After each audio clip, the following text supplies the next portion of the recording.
European Union. But for those who are Remainers, they too have the right to vote, and that is being denied to them by the Leader of the Opposition and by every single Labour Member of Parliament and others who are either abstaining or who are voting against this motion today. It is a total denial of democracy.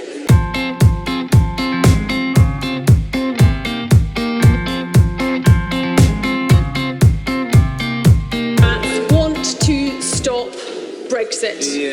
I appreciate that there are different views on different sides of the House on that matter, but I hope people will appreciate that at least the Liberal Democrats have been consistent on wanting to stop Brexit.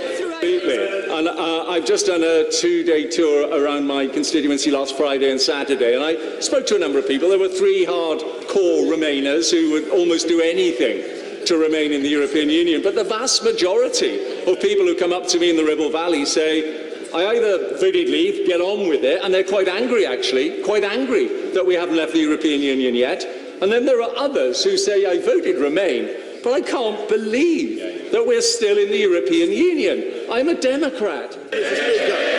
Simply do not believe that this House is capable of delivering on the priorities of the people, whether that means Brexit or anything else. And of course, I would rather get Brexit done, Mr. Speaker.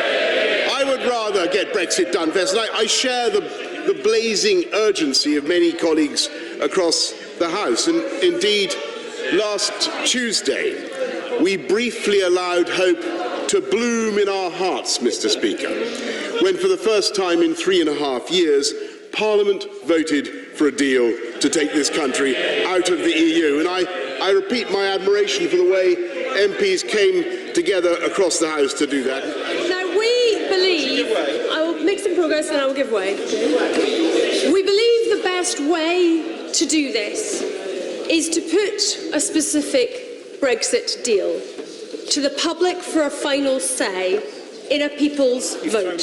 When it comes to the general election, I trust that the people who know why they've been denied it vote against those members of Parliament to make sure that they themselves see the damage that they've done to our democratic system.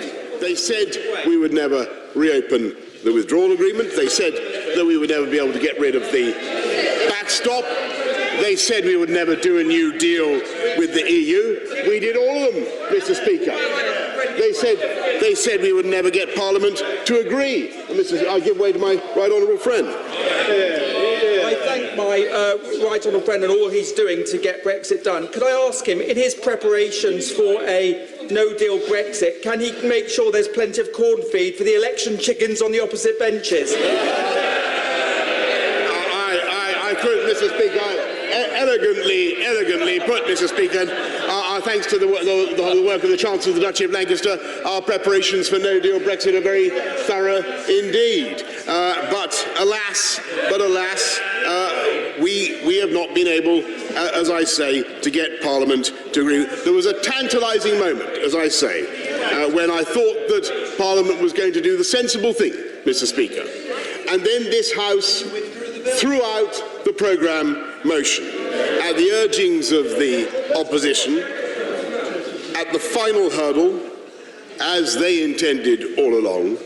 They made it inevitable that the people of this country would be retained in the EU against their will for at least another 3 months at a cost of another £1 billion a month.